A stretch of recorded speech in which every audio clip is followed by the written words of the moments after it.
നീതി കിട്ടാതെ മരിച്ച രതീഷിന്റെ വാർത്തയിലേക്കാണ്. ദാരുണമായ ഒരു സംഭവം കൂടിയാണ്. മോഷണ കേസിൽ നിരപരാധിത്വം തെളിയിക്കാൻ വീട് വിറ്റ് നിയമപോരാട്ടം നടത്തിയ യുവാവ് സാമ്പത്തിക ബാധ്യതയെ തുടർന്ന് ജീവനൊടുക്കി. കൊല്ലം അഞ്ചൽ അഗസ്ത്യക്കോട് സ്വദേശി രതീഷാണ് ജീവനൊടുക്കിയത്. മോഷണ കേസിൽ പോലീസ് തെറ്റായി പ്രതി ചേർത്തതോടെയാണ് രതീഷിന്റെ ജീവിതം മാറി മറയുന്നത്.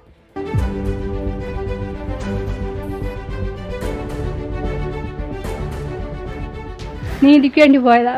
വീട് പോലും ഇല്ല ഞങ്ങൾക്ക്. ഞാൻ ഈ കൊച്ചുങ്ങളെ കൊണ്ട് അകപ്പാടെ പാടുപെടും. ഞങ്ങൾക്കൊരു വീടില്ല. അന്വേഷിച്ചില്ല, വേറെ ആരും ഇല്ല. അകപ്പാടെ ഉള്ളതായിരുന്നു.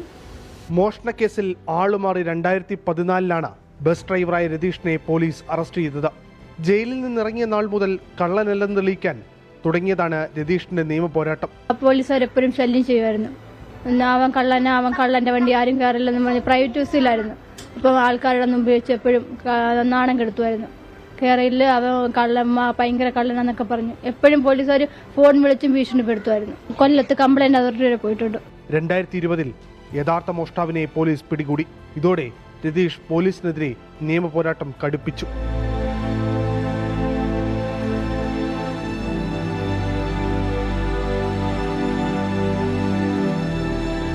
നീതി ലഭിക്കാൻ ഒടുവിൽ കിടപ്പാടം വരെ പണയം വെച്ചു രതീഷ്. കേസ് പിൻവലിക്കാൻ പണം ഉദ്യോഗസ്ഥരും വാഗ്ദാനം ചെയ്തു.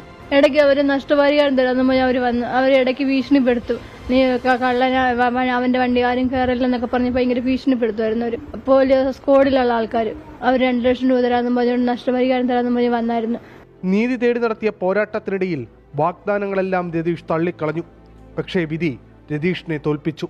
നീതി കിട്ടാൻ വേണ്ടി നടത്തിയ പോരാട്ടത്തിനൊടുവിൽ ജീവിത പ്രയാസങ്ങളിൽപ്പെട്ട രതീഷ് ആത്മഹത്യ ചെയ്തു.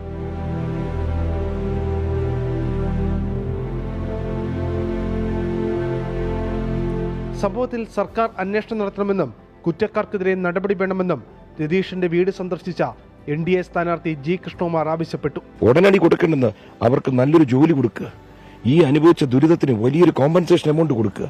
സർക്കാരിന്റെ ഏജൻസികൾ ഇത് കൃത്യമായി അന്വേഷിച്ച് ഇവർക്കെതിരെ അതിശക്തമായ അന്വേഷണം വരണം. ഈ പോലീസുകാർക്കെതിരെ നടപടിയെടുക്കണം, ശിക്ഷ വിധിച്ചിരിക്കണം. കാരണം വെച്ച് കഴിഞ്ഞാൽ ഇത്തരം ആൾക്കാർ ഇരുന്ന് ഇനിയും ഈ സമൂഹം അനുഭവിക്കും ഇവരെ. കാരണം എന്തു ചെയ്യണമെന്നറിയാതെ കുട്ടികളെ ചേർത്ത് പിടിച്ച രതീഷിന്റെ ഭാര്യ രശ്മി കരയുകയാണ്. ഇനി എന്തെന്നറിയാതെ.